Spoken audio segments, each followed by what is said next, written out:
하나님의 자녀의 능력은 여기에서 나온다라는 제목으로 여러분들과 함께 은혜의 말씀을 나누기 원합니다. 여러분, 우리가 한번 생각해 볼 필요가 있는 질문은 바로 이것입니다. 그리스도인들의 능력은 과연 어디에서 나올까? 그리스도인들의 능력은 과연 어디에서 나올까? 우리가 이 종교적인 어떤 힘, 세상 사람들도 기독교가 아닌 사람들도 어떤 종교적인 것들 다 가지고 있지 않습니까? 나는 불교를 믿고, 또 어떤 사람은 이슬람을 믿고, 또 어떤 사람은 다른 종교들을 믿습니다. 우리가 한번 생각해 보면 나는 종교가 없습니다, 나는 신을 믿지 않습니다라고 말하는 사람들조차도, 그러니까 한마디로 말하면 무신론, 그런 사람들조차도 사실은 그 마음속에 자기도 모르게 어떤 샤머니즘이라고 이야기할 수는 없지만 자기도 모르게 보이지 않는 세계에 대해서 믿는 경향을 볼 수 있습니다. 자기의 조상에 대해서 생각할 때, 자기의 부모님이 빨리 이렇게 돌아가시거나 했으면 그 부모에 대해서 생각할 때 그 부모가 나를 지켜보고 계실 거야. 내가 사랑하는 사람에 대해서 내가 생각할 때도 그 사랑하는 사람이 만약 내 눈앞에 없고 이렇게 어떤 사고나 이러한 불의의 사고로 죽었을 때도 우리도 모르게 그 사람이 살아있는 것처럼 생각하고, 그러한 식으로 우리는 무신론, 하나님이 없다라고 말하는 사람들도 그러한 어떤 보이지 않는 세계에 대해서 말하고 자기도 모르게 무의식 가운데 믿는 어떤 경향이 있다라는 거예요. 그 이유는 많은 여러 가지 이유가 있겠지만 제가 보는 이유는 인간은 영적인 존재이기 때문에 그래요. 우리가 믿든지 믿지 아니하든지, 알든지 모르든지, 의식을 하든지 의식을 하지 않든지 간에 인간은 영적인 존재라는 것입니다. 영적인 존재라는 말이 뭐예요? 인간은 하나님의 형상대로 지어진 존재라는 거예요. 여러분, 어떤 동물도 종교적인 어떤 행위를 하지 않습니다. 어떤 생물도, 어떤 살아있는 것들 중에 여러분들 종교적인 행위를 하는 거 봤습니까? 종교적인 행위를 하지 않아요. 그들은 욕구와 본능에 충실할 뿐이지, 그들은 어떤 생각을 하고 가치를 추구하고 의미를 추구하고 절대적인 가치와 보편적인 어떤 가치와 의미를 위해서 살아가지 않아요. 그런데 인간만큼은 어떻습니까? 끊임없이 의미를 추구해요. 가치를 추구합니다. 자기들만의 문화를 만들고 그 안에서 종교적인 활동들을 합니다. 여기서 말하는 이 종교적인 활동은 단순히 내가 어느 종교를 믿고 있다, 그렇지 않아도 무신론자들조차도 어때요? 자기는 모르지만 무의식적으로 종교적인 행위를 사실 하고 있어요. 보이지 않는 세계에 대해서 무의식적으로 믿고 있다는 것입니다. 그렇기 때문에 여러분, 사람은 영적인 존재예요. 가치를 추구하고 특별히 의미를 추구합니다. 내가 지금 살아가는데 의미를 느끼지 못하면 어떻게 됩니까? 사람들은 무의미를 느끼고 좌절을 느끼고, 조금 심하면 우울증이나 어떤 외로움이나, 조금 더 심해지면 그것이 공허함으로 변할 수 있습니다. 왜냐하면 우리 인간은 의미를 추구하는 존재인데, 내가 지금 이 시간에 어떠한 의미를 발견하지 못하면, 내가 살아가는 이유나 의미를 발견하지 못하면 인간은 살아갈 수 있는 능력이 없다라는 거야.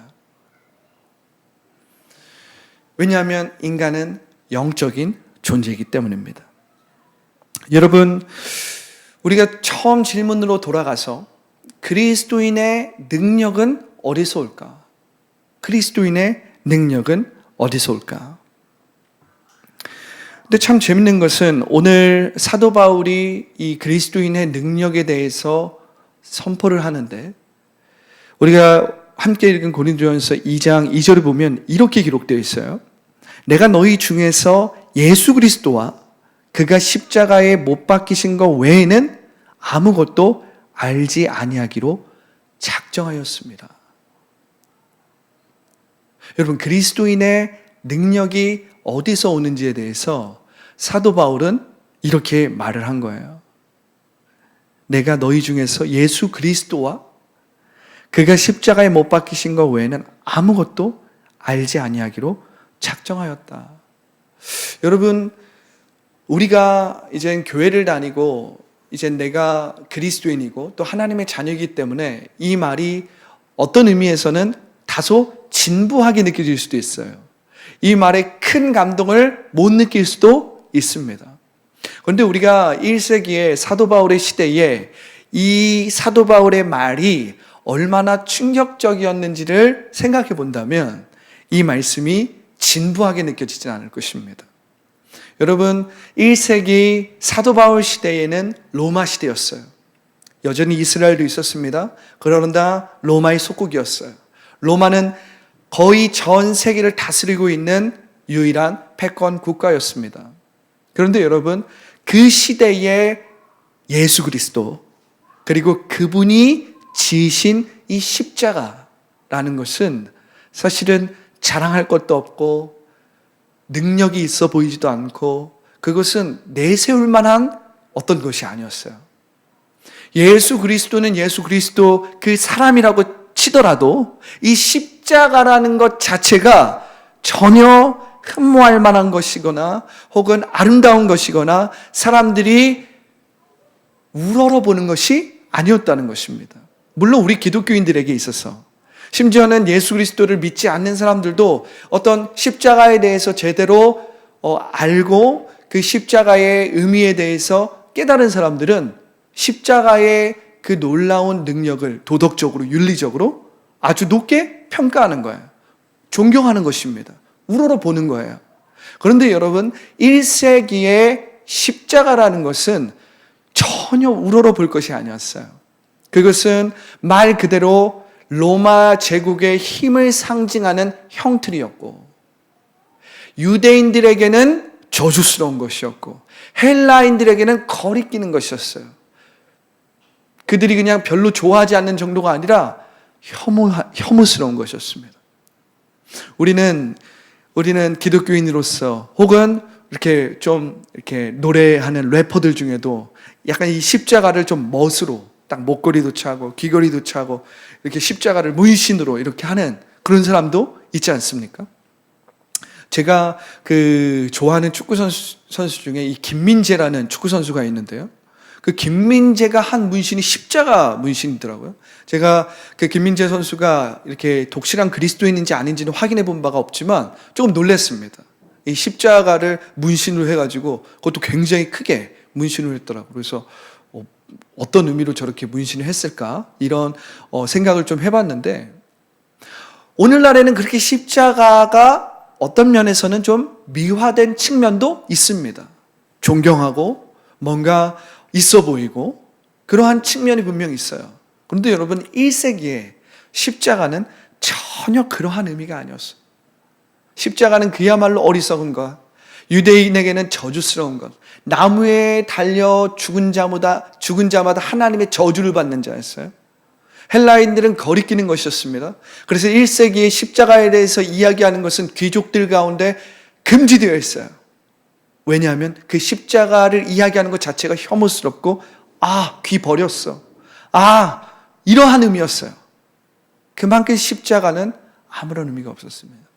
그런데 여러분, 오늘 사도 바울은 뭐라고 말하고 있습니까? 뭐라고 말하고 있어요? 내가 너희 중에서 예수 그리스도와 그가 십자가에 못 박히신 것 외에는 아무것도 알지 아니하기로 작정하였다. 너무나도 역설적인, 너무나도 그 시대에는 전혀 맞지 않는 말을 하고 있는 거예요. 너무나도 그 시대에 비주류 같은 말을 하고 있는 것입니다.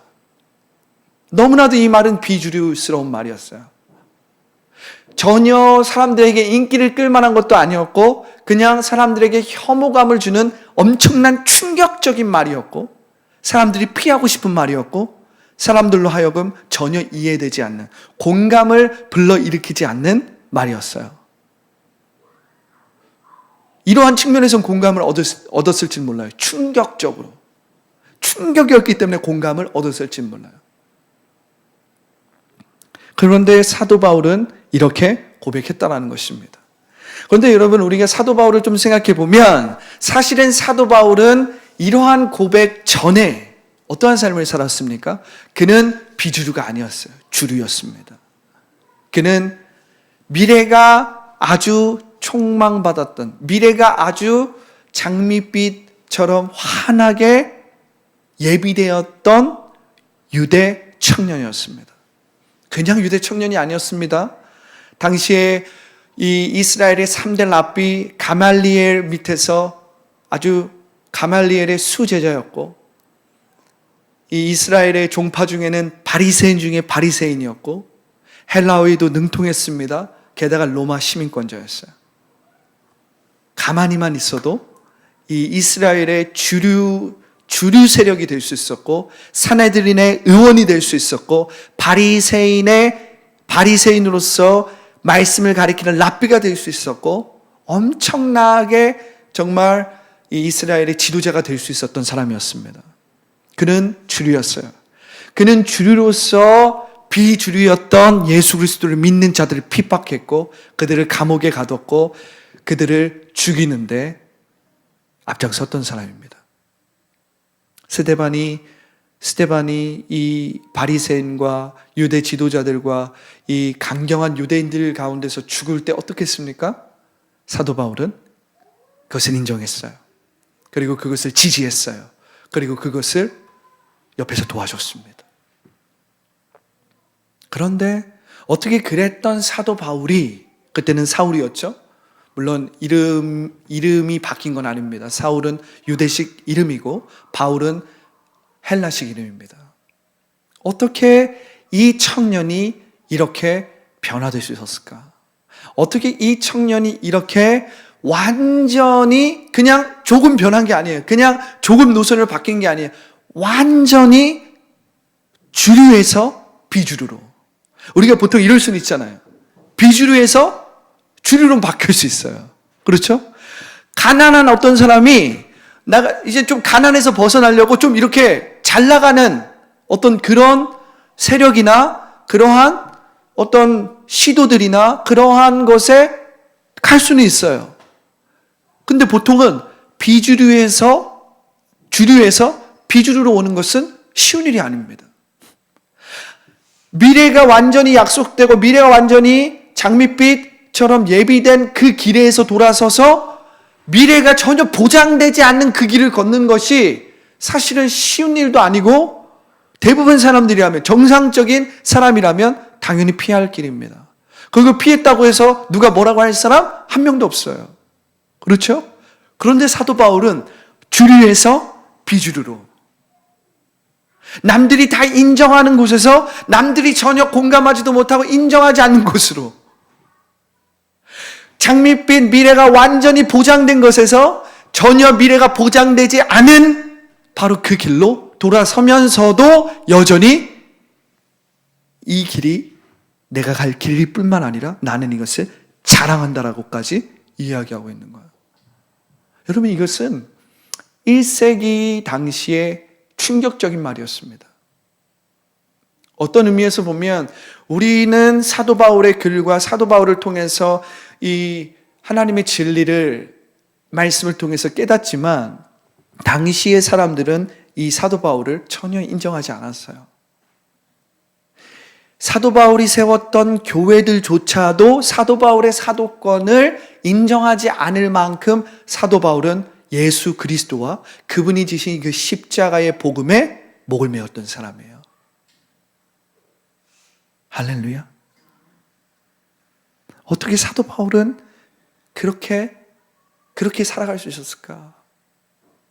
여러분, 우리가 이 말씀을 접근할 때 우리는 이렇게 자주 말씀을 접근하는데, 우리는 이러한 접근을 좀 피할 줄 알아야 합니다. 어떠한 접근입니까?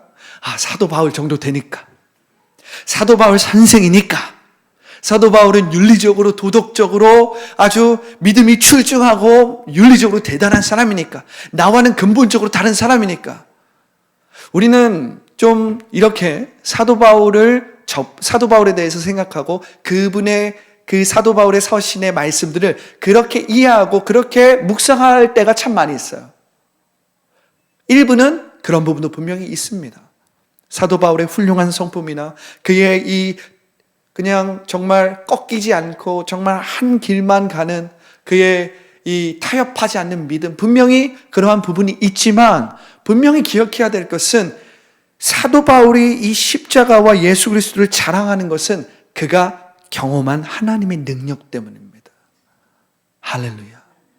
그는 예수님을 만나기 전까지는 율법을 지킴으로써 바리새인으로서 하나님의 능력이 있는 삶을 살 수 있다라고 믿었던 사람이에요. 그는 율법을 자기의 목적으로 삼아서 그 율법을 완전히 지키고 완전히 그 율법에 심취되어서 자기의 의를 세우면 세울수록 하나님의 능력을 나타낼 수 있는 삶을 살 수 있다라고 착각했던 사람이었어요. 그러나 그랬던 사람이 자기의 의를 이젠 배설물처럼 여기고 율법을 다 내려놓고 이젠 내가 자랑할 분은 오직 예수 그리스도고 내가 자랑할 것은 예수 그리스도께서 지신 이 십자가의 복음이다. 사도 바울은 이것을 자신의 능력이라고 이야기하는 것입니다. 그런데 여러분, 이것은 사도 바울이 도덕적이고 윤리적이어서가 아니라 그가 경험했기 때문입니다. 그가 체험했기 때문입니다. 그가 만났기 때문입니다. 사도 바울의 신앙은 윤리적이고 도덕적이고 종교적인 신앙에서 경험과 체험의 신앙으로 변화된 사람이에요. 그는 율법을 지키는 것이 가장 우선순위였던 사람이었어요. 그는 아주 이스라엘의 그 구약의 교리들, 구약의 가르침대로 살려고 했던 사람입니다. 그런데 그는 그렇게 머리로 자신의 의로 신앙생활을 했던 사람이었는데 예수 그리스도를 체험하고 예수 그리스도를 영접함으로 십자가를 체험했어요.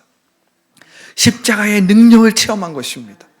그리고 그는 그 1세기 십자가에 대해서 전혀 다른 생각을 가졌던 그 세계에서 예수 그리스도와 예수님이 지신 십자가 외에는 내가 자랑할 것이 없다. 내가 아무것도 알지 아니하기로 작정하였다라고 충격적인 말을 하고 있는 것입니다. 이 말은 역설적인 고백이었어요.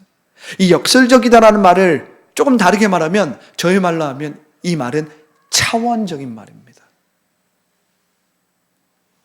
경험하지 못하면 이 말을 제대로 이해할 수 없다는 것입니다. 내가 지금 살고 있는 세계에서만 있다면 절대 경험할 수 없는 거예요. 내가 있는 이 세계에서 그의 사랑의 아들의 나라로 옮겨진 바 된 차원적인 고백이라는 거예요. 할렐루야. 여러분, 그리스도인의 능력은 어디에서 나올까요? 한마디로 이야기하면 십자가를 체험하는 삶에서 나오는 것입니다. 할렐루야. 그리스도인들의 능력은 한마디로 이야기하면 십자가를 체험하는 삶이라는 거예요. 할렐루야. 이렇게 말하고 이렇게 전하고 이렇게 설교하고 있는 저도 그 십자가의 능력을 다 체험하지 못했습니다. 여러분, 제가 십자가의 능력을 다 체험했기 때문에 지금 여러분들에게 이 얘기를 하고 있는 게 아니에요. 다만 그 십자가의 능력을 조금이나마 체험한 그 은혜를 여러분들하고 나누고 있는 것입니다. 그래서 여러분들도 그 십자가의 능력 가운데 참여할 수 있도록. 할렐루야. 할렐루야. 여러분, 제가 경험한 이 십자가의 능력이 제가 느끼기에 정말 적게 경험한 것 같은데, 이렇게 적게 체험해도 이렇게 십자가의 능력이 좋다라는 것을 알겠는데, 우리가 우리의 삶에서 십자가의 능력을 더 체험하면 어떤 일이 일어날까요? 어떤 일이 일어날까요? 우리의 이 존재적인 혁명, 시간의 혁명, 우리의 삶에 우리가 살아가고 있었던 그 방식이 내가 생각하고 내가 기존에 생각했던 사고방식이 삶의 의식들이 변화되지 않겠어요? 새로워지지 않겠어요? 십자가의 능력을 체험하면 체험할수록. 여러분, 사도 바울은 이 십자가의 능력을 체험했던 사람이에요. 그냥 단순히 윤리적으로, 도덕적으로, 종교적으로 십자가의 능력을 선포하는 사람이 아니었어요. 그 십자가의 능력을 가르치는 사람이 아니었습니다. 사도 바울은 십자가의 능력을 체험하는 사람이었어요. 그는 머리의 신앙에서 체험의 신앙으로 바뀐 사람입니다. 반대가 아니에요, 여러분. 그렇기 때문에 우리는 이 바울 서신을 볼 때 반드시 우리가 생각해야 될 건 무엇이었냐면, 사도 바울의 도덕적이고 윤리적이고 종교적인 어떤 가르침으로서 우리가 이 바울 서신을 접근하면 안 되고, 사도 바울의 체험과 경험의 기초에서 바울 서신을 볼 줄 알아야 돼요. 사도 바울이 체험한 그 영성이 십자가의 능력임을 우리가 알고 그것을 기초로 해서 바울 서신을 볼 줄 알아야 된다는 것입니다. 그렇기 때문에 바울 서신에는 유난히 무슨 말이 많아요? 예수 그리스도 안에서, 예수 그리스도를 통해서, 예수 그리스도에 의해서. 그리고 또 무슨 말이 많이 나옵니까? 무슨 말이 많이 나와요? 복음서에서는 좀처럼 거의 나오지 않는 말이 사도 바울의 이 서신에서 나옵니다. 무슨 말입니까? In the Holy Spirit. 성령 안에서, 성령을 통해서, 성령에 의해서, 성령과 함께, 성령의 생각. 이 말들이 왜 나오는 거냐면, 사도 바울은 그냥 지금 교리를 가르치고 있는 게 아니기 때문에 그래요. 사도 바울은 그냥 지식적으로, 윤리적으로, 도덕적으로 지금 종교적인 가르침을 하고 있는 게 아니에요, 여러분. 사도 바울은 말 그대로 어떤 것입니까? 체험 신앙이었다는 거예요. 경험하는 신앙이었어요. 그래서 사도 바울은 많은 이제 신학자들 가운데 사도 바울을 신학자라고 평가하는 사람들이 있어요. 신학자라고. 그런데 특별히 이 사도 바울을 연구했던, 특별히 사도 바울의 영성을 연구했던 이 마이클 고먼이라는 사람은 사도 바울을 신학자로 보기보다 영성가 혹은 목회자로 봅니다. 왜냐하면 그의 삶은 체험적이었고 경험적이었다는 거예요. 그러한 맥락으로 그는 오늘날의 말로 하면 신학자라고 하기보다는 영성가, 그리고 영성 작가, 그리고 목회자에 더 가깝다라고 이 바울 서신에 대해서 연구했던 마이클 고먼은 이야기하고 있는 것입니다. 그의 신앙은 체험 신앙이었다는 거예요. 할렐루야. 그렇기 때문에 그리스도인들의 능력, 하나님 자녀의 능력은 어디에서 나타나느냐? 십자가를 체험하는 삶에서 나타난다는 것입니다. 할렐루야. 그렇다면 우리가 십자가를 체험하기 위해서는 반드시 자기를 비울 줄 알아야 합니다. 할렐루야. 자기를 비울 줄 알아야 돼요. 이것을 쉽게 이야기하면 무슨 말입니까? 예수님께서 말씀하셨듯이 나를 따라오려거든 자기를 부인하고 자기 십자가를 지고 나를 따라올 것이라. 자기를 부인하는 거예요. 물론 여러분, 자기를 부인하는 것 너무나도 쉬운 일이 아닙니다. 여기 제가 지금 설교를 하고 있지만 자기를 부인하는 거요, 제가 설교하고 있지만 제가 100% 그걸 너무 잘하기 때문에 지금 이렇게 선포하는 게 아닙니다, 여러분. 그런데 이 자기 부인의 훈련을 하고 자기를 부인하면 부인할수록 잃어버리는 것보다 나에게 유익이 되고 내가 얻는 것이 훨씬 많기 때문에, 그리고 그것을 그래도 여러분들보다는 제가 조금 더 경험을 해봤기 때문에 그래도 여러분들에게 나누어 드릴 수 있는 것입니다. 잃어버리는 것보단 사실은 얻는 게 훨씬 많고요. 생각해보면 잃어버리는 건 거의 없는 것 같아요. 잃어버리는 게 있다면 그 자기 부인을 하는 것이 어렵게 느껴지고 힘들게 느껴진다라는 이 느낌뿐인 것 같아요. 이 두려움뿐인 것 같아요. 어떤 일이 일어나기 전에 이것도 포기해야 돼, 저것도 포기해야 된다라는 나의 이 선입견이 그런 두려움 같은 것들로 인해서 내가 잃어버리는 거지, 사실은 자기를 부인하고 나면 잃어버리는 건 없습니다. 오히려 내가 잃어버린 것을 다시 되찾아오는 경우가 훨씬 많아요. 내가 잃어버렸던 것을 회복하는 경우가 훨씬 많아요. 내가 힘들고 어려웠던 것 가운데 오히려 치유되고 변화되고 회복되는 일이 훨씬 많습니다. 할렐루야. 이것이 역설적인 일이고 이것이 차원적인 일이기 때문입니다. 우리가 그것을 생각하면 어렵죠. 자기 부인, 그걸 내가 어떻게 해? 시간에 있어서 자기 부인, 내가 이것도 하고 싶고 저것도 하고 싶고 내가 이것도 되고 싶고 저것도 얻고 싶고, 자기 부인, 난 못합니다. 우린 벌써 선입견으로 미리 생각을 하잖아요. 그냥 벌써 그거는 나와는 완전히 다른 거야. 그냥 취향이 달라. 그건 그냥 나하고는 상관이 없어. 그렇죠? 그런데 막상 해보면 어떤 일이 일어나냐면, 이 성령에 대해서 연구하시는 이 송기철 장로님의 말처럼 긍정적 자기 상실이 일어나는 거예요. 송기철 장로님께서 이 자기 부인에 대해서 이 말을 송기철 장로님이 직접 만드신 건지 아니면 이렇게 다른 책에서 이렇게 가지고 오신 건지 그것까지 제가 확인을 못 해봤지만 너무나도 딱 맞는 말인 것 같아요. 긍정적 자기 상실. 자기 상실인데 어떻게 긍정적일 수가 있어요? 자기가 상실됐는데 어떻게 내가 좋을 수가 있냐고요.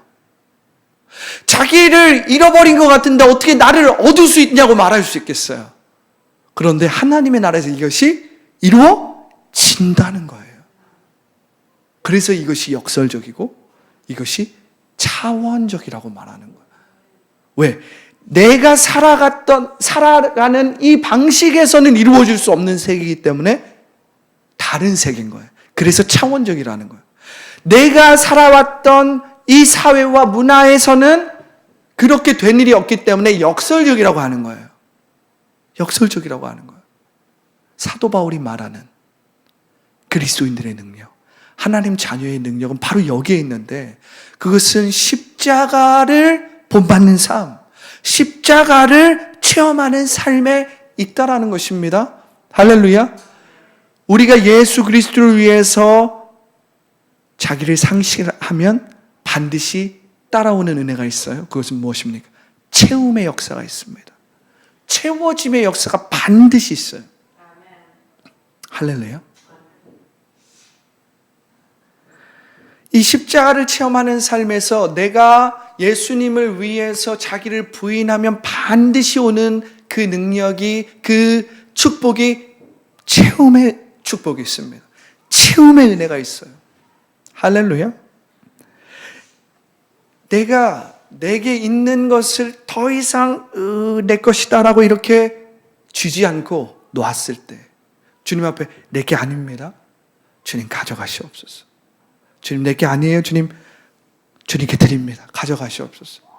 하면 이제 예수님께서 내가 의탁한 만큼 우리를 인도하시고 도와주시고 채워주시고 끌어안아 주시고 역사하여 주시는 거예요. 내가 막 쥐고 있으면 어떡할까요? 하나님이 역사하고 싶어도 역사하실 수 없습니다. 왜? 내가 쥐고 있기 때문에.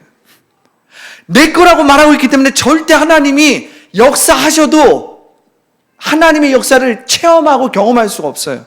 하나님이 일하시지 않습니다. 왜? 내가 쥐고 있기 때문에. 내가 나의 의로 신앙생활하기 때문에, 내가 나의 의로 뭔가를 하려고 하기 때문에 그 안에서는 하나님이 절대 역사하시지 않아요. 그런데 내가 나의 의를 놓고 나의 걱정과 근심을 놓고 내가 취하고 있는 나의 계획과 나의 욕심을 딱 놓는 순간 어떻게 됩니까? 주님의 것입니다라고 의탁하는 순간 주님이 가져가세요. 주님이 책임져 주십니다. 주님이 채워주십니다. 주님이 관리하십니다. 이건 내가 나약해서 그냥 모든 걸 그냥 주님께 맡긴다라는 의미가 아니에요. 여러분, 하나님께는 우리가 의존한다라는 것이 우리가 책임감이 없는 것이고, 우리가 바보 같은 것이고, 우리가 독립하지 못하는 것이고, 이러한 의미가 아닙니다. 그거는 사람과 사람의 관계에서나 그런 거예요. 내가 어떤 사람을 너무 의존하면 그 사람은 무기력한 것이고 책임감이 없는 것이고 이렇게 말을 할 수 있지만 하나님께 그런 말을 쓸 수는 없어요. 왜? 하나님은 지존자세요, 여러분. 예수 그리스도는 알파와 오메가의 처음이고 나중인데 우리가 그분께 의존한다고 해서 우리가 책임감이 없는 걸까요?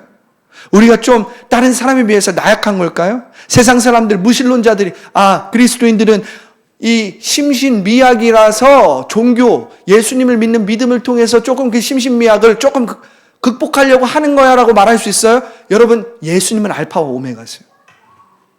어디 알파와 오메가를 의존하는 것에 대해서 심신미약이라는 말이 나옵니까? 그거는 사람과 사람에 대한 얘기예요. 내가 지금 충분히 일할 수 있음에도 불구하고 나의 부모님께 너무 의지한다. 혹은 나의 남편에게 너무 의지한다. 나의 아내에게 너무 의지한다. 이럴 때는 그런 말이 통할 수 있어요. 사람과 사람은. 왜? 사람과 사람은 연약하잖아요. 사람과 사람은 부족함이 있잖아요. 사람은 유한한 존재잖아요. 그러니까 이것은 사람에게는 통할 수 있는 논리인지는 모르겠지만 하나님을 의존하는 것은 부끄러운 게 아니에요, 여러분. 하나님을 의지하는 거, 하나님께 의탁하는 거, 하나님께 도움을 청하는 거 부끄러운 일이 아닙니다. 그분은 처음과 나중이라니까요. 우리는 양이라면 그분은 목자세요. 양은 당연히 목자의 음성을 들어야 합니다. 양은 당연히 목자에게 의지해야 돼요. 그렇지 않으면 늑대에게 잡혀갑니다. 근데 양이 양을 의지하면 안 되죠. 서로 사랑해야죠. 서로 칭찬하고 격려해야죠. 양끼리는 그래야죠. 그렇죠? 양끼리는 서로 의존하고 그러나 완전히 신뢰하거나 완전히 의존해서는 안 됩니다. 절대적으로 의존해서는 안 돼요. 왜? 양끼리는 늑대를 이길 수 없기 때문에. 그러나 여러분, 양은 절대적으로 목자를 의지하고 있어야 돼요. 그래야 길을 잃지 않습니다. 낭떠러지로 떨어지지 않아요. 늑대에게 잡혀가지 않습니다. 푸른 초장과 쉴만한 물가로 인도함을 받을 수 있어요. 할렐루야. 여러분, 이 십자가를 체험하는 삶이 그리스도인의 가장 큰 능력이다. 하나님 자녀의 가장 큰 능력이라고 지금 사도 바울은 말하고 있는 것입니다. 그런데 이것은 너무나도 역설적이고 차원적인 말이에요. 체험해야 알 수 있는 것입니다. 경험해야 알 수 있는 것입니다. 내가 순종해야 체험할 수 있는 거예요. 내가 그 말씀대로 순종해야 따라가야 말씀대로 말하고 생각하고 느끼고 그 말씀대로 순종해야 뛰어들어야 체험할 수 있는 영역이에요. 지식이 아니기 때문에 그냥 머리로 내가 익히고 암기하고 암송할 수 있는 영역이 아니기 때문에 순종해야 체험할 수 있는 영역이기 때문에. 할렐루야. 여러분, 역설적이고 차원적인 세계는 내가 그냥 머리로만 생각한다고 그냥 어떤 내가 지켜야 할 어떤 규칙들을 지켰다고 해서 경험할 수 있는 게 아니에요. 할렐루야. 이것은 체험의 영역입니다. 체험의 영역이라는 말은 순종의 영역이라는 거예요. 믿음으로 순종할 때 그것이 느껴지고 깨달아지고 체험함으로 말미암아 나아갈 수 있는 영역이라고요. 그것이 차원적이고 역설적인 영역입니다. 할렐루야. 할렐루야. 그래서 여러분, 이 하나님 자녀의 능력은 십자가를 본받는 삶인데 내 것을 주님께 드리는 겁니다. 내가 취하지 않는 거예요. 나의 걱정, 근심, 두려움, 불안 주님께 의탁하는 것입니다. 할렐루야. 할렐루야. 여러분, 말씀을 이제 마무리합니다. 사도행전 2장 6절에 보면 나면서부터 걷지 못하던 이 사람이 있었습니다. 이 성전 미문에 앉아서 정말 매일매일 구걸하며 지냈던 나면서부터 걷지 못하는 사람이 있었습니다. 그 나면서부터 걷지 못하는 그 사람이 똑같은 그 날에 여전히 그 미문에서 구걸을 하고 있었어요. 그때 베드로와 요한이 기도하기 위해서 3시에 성전에 올라가고 있었습니다.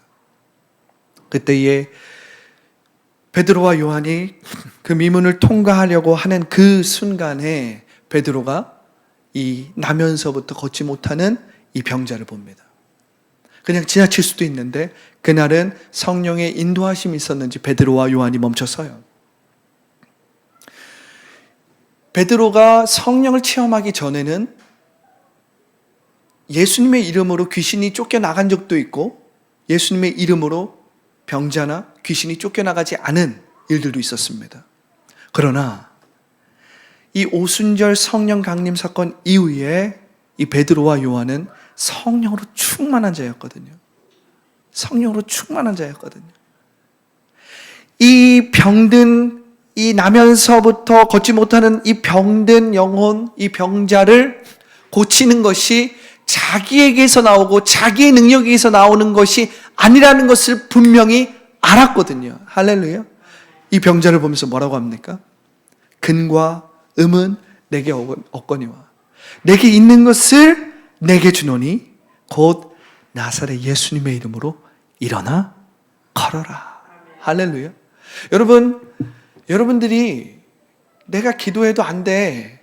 내가 기도해도 문제가 해결되지 않아. 내가 기도해도 나의 병이 치유되지 않아. 내가 기도해도 지금 내가 직면하고 있는 문제가 해결되지 않아. 내가 기도하면 이 질병이 치유되지 않아. 이렇게 이야기하는 것은 여러분들이 여전히 나의 의와 나의 힘과 나의 능력으로 예수님의 이름을 사용해서 뭔가 하려고 하는 거예요.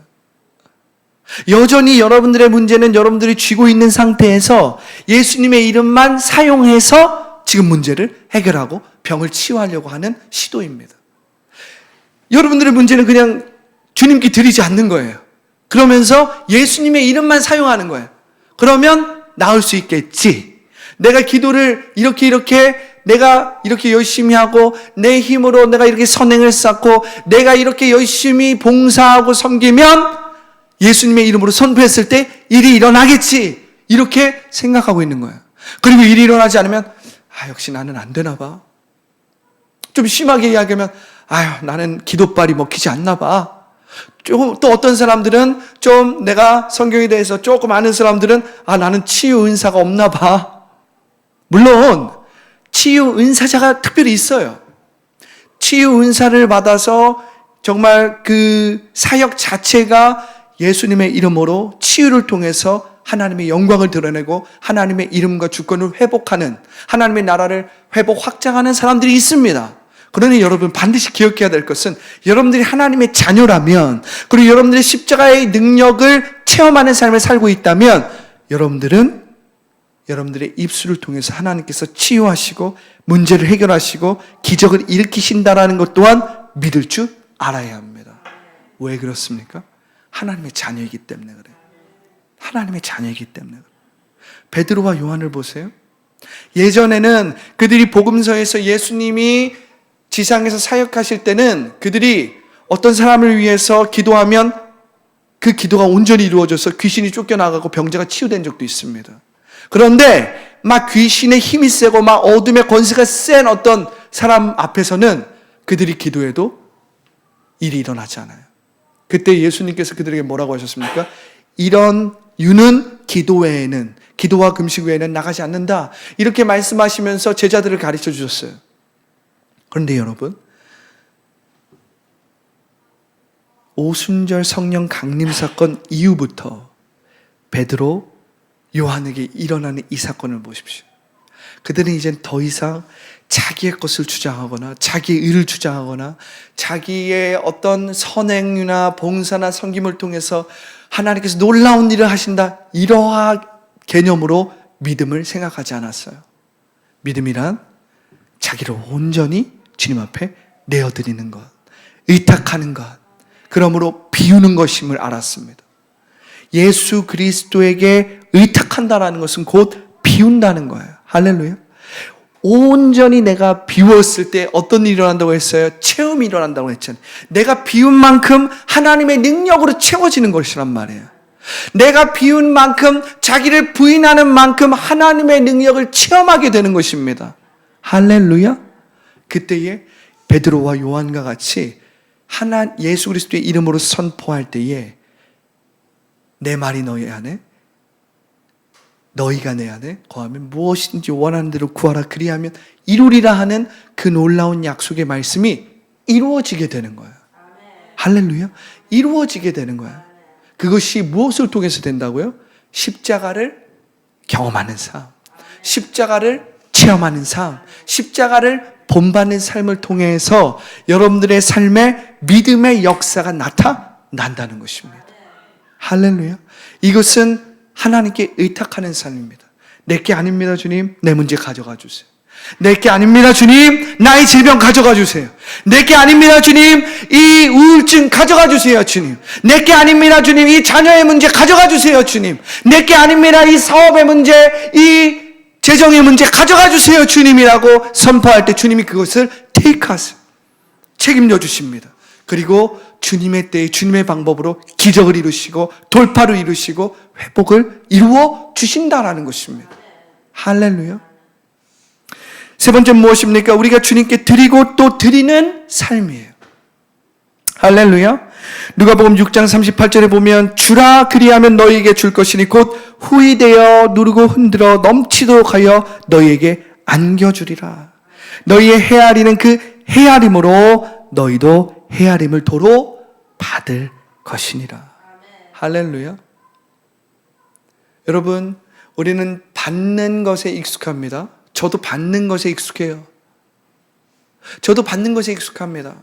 그런데 여러분, 우리가 한번 줘보십시오. 하나님께 드리는 것도 드리는 것이지만 우리가 다른 사람을 돕고 다른 사람을 위해서 뭔가를 줘보세요. 그렇게 기분이 좋을 수가 없어요. 그 사람에게 정말 필요한 것, 그 사람에게 정말 필요한 그것이 물품이 됐든 물질이 됐든 격려의 말이 됐든 어떤 도움이 되었든 섬김이 되었든 정말 그 사람을 위해서 어떤 도움이 되는 일이든 물건이든 재정이든 줘보세요. 그것을 줄 때 그렇게 기분이 좋을 수가 없어요. 마음이 뿌듯하고 보람이 되고 할렐루야. 내 마음이 막 풍성해지는 것입니다. 그 사람을 위해서 준비한 것을 주는 그 과정도 좋지만 그것을 줬을 때 그 사람이 반응할 기뻐함으로 즐거워함으로 감사함으로 반응할 때 얼마나 내 마음이 뿌듯한지 몰라요. 할렐루야. 그 주는 기쁨을 여러분 체험할 줄 알아야 합니다. 여러분, 우리가 말씀에서 보면 특별히 아브라함의 아들 이삭이 있습니다. 이 이삭은 주는 것이 그냥 습관화된 사람이에요. 근데 여러분, 이 아브라함, 이삭, 야곱 이 계보로 이어지잖아요. 그리고 12아들로 이어집니다. 그런데 여러분, 한번 생각해 보세요. 이 아브라함의 이 족보를 쭉 보면서 그들의 삶이 이제 성경 창세기에 쭉 나타나지 않습니까? 그들의 삶 한 사람 한 사람을 보면 참 파란만장하고요, 고난이 많고요, 힘이 듭니다. 그런데 그 중에 유일하게 고난도 역경도 시련도 거의 없었던 사람이 있어요. 누군지 아세요? 누군지 아세요? 이삭입니다. 이삭은 여러분들이 이삭에 대한 말씀을 읽어보면 알겠지만 거의 역경도 고난도 시련도 없었던 사람입니다. 거의 없어요. 그래서 그런지 이삭에 대한 이야기는 아브라함이나 야곱에 비해서 상대적으로 굉장히 작습니다. 고난과 파란만장한 삶을 살지 않아서 그런지 내용이 좀 작아요. 그건 좀 아쉬울 수 있어요. 그런데 이삭의 삶을 살펴보면 이삭은 이 아브라함이 이 모리아산에서 이삭을 바치잖아요. 이삭이 어릴 때 이 모리아산 그 제단에 그냥 아버지의 칼을 맞을 뻔하지 않습니까? 그 칼을 맞는 상황에서도 이삭은 순종의 아들로 있어요. 그런데 그때 이후로 이삭은 이미 이 긍정적 자기상실을 그냥 경험한 것 같아. 체험한 것 같아. 아, 하나님은 내가 하나님께 드린다고 해서 내가 손해보는 거 하나도 없더라. 이걸 그냥 경험적으로 이해해버린 것 같아. 그래서 그런지 이삭의 삶을 보면 예를 들어서 이삭은 이젠 이삭도 재산이 많았단 말이야. 아브라함이 물려준 재산이 많았기 때문에. 근데 이삭이 이제 양치기였잖아요. 목자였잖아요. 목자. 그래서 수많은 양을 치는데 일하는 목동들이 많았습니다. 그런데 이렇게 유목민으로서 이동을 하다 보면 우물이 중요하단 말이에요. 우물을 확보해 놓는 게 엄청나게 중요합니다. 그래야 이 양들을 물을 마시니까, 물을 먹이니까. 그런데 이삭이 확보한 그 우물에 대해서 시기 질투하는 사람들이 엄청 많았습니다. 그래서 이삭이 우물을 확보하면 블레셋, 다른 민족, 다른 그룹에서 와가지고 이거 우리 거야, 막 우리 거라고 막 우깁니다. 아브라함이나 특별히 야곱이었으면 어떻게 했을까요? 엄청나게 싸웠을 것입니다. 꾀를 부리고 막 인간적인 꾀를 부려서 이거 내 거야 막 하면서 막 가진 술수를 부려서 막 얻어냈을 거예요. 그렇죠? 근데 이삭은 어떻게 하는 줄 아십니까? 너네 가져. 야, 싸우지 마. 너네 가져. 또 그럽니다. 너네 또 있어요? 또 가져. 너네 가져. 한 두세 번은 그래.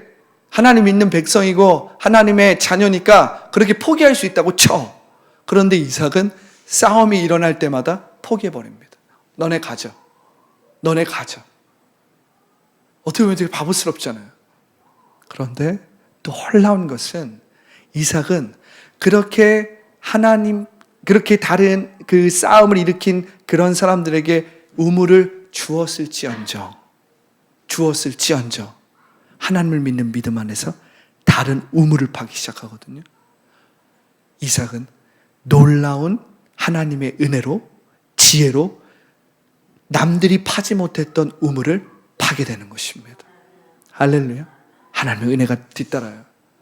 이삭은 그 안에서 자신의 아버지가 물려준 재산뿐만 아니라 더 많은 재산, 그것보다 몇십 배 더 많은 재산과 종들을 거느리게 되었다라고 성경 기록하고 있어요. 할렐루야. 예수님 말씀처럼 주라 그리하면 너에게 줄 것이고 후이되어 누르고 흔들어 넘치도록 하여 너에게 안겨주리라. 너희의 헤아리는 그 헤아림으로 너희도 헤아림을 도로 받을 것이다. 하나님이 여러분들의 헤아림을 보고 계신다라는 거예요. 할렐루야. 여러분들이 섬기고 여러분들이 주는 그 모습을 보시면서 하나님은 흐뭇해하시고 또한 여러분들의 길을 인도해 주시는 거예요. 할렐루야. 먼저 그의 나라와 의를 구하는 자에게는 하나님께서 모든 것들을 더해 주신다는 것이죠. 더해 주신다는 것이죠. 여러분, 제가 어떻게 이렇게 기쁘고 즐겁고 자신감 있게 확신 있게 또한 감사함으로 이렇게 말씀을 전할 수 있습니까? 하나님께서 하나님의 사람들을 통해서 채워주시기 때문에 말씀을 전할 수 있는 거예요. 제가 대단한 사람이기 때문에 제가 가진 것이 많고 엄청나게 잘난 사람이기 때문이 아니라 하나님의 일을 하기 때문에 하나님이 그분의 사람들을 통해서 채워주시고 보살펴주시고 인도해 주시는 것입니다. 여러분, 할렐루야. 십자가를 본받는 삶입니다. 여러분, 이 십자가를 본받는 삶을 통해서 하나님의 인도하심을 경험하십시오. 하나님의 채워주심을 경험하십시오. 예수 그리스도의 능력, 십자가의 능력을 체험하십시오. 할렐루야.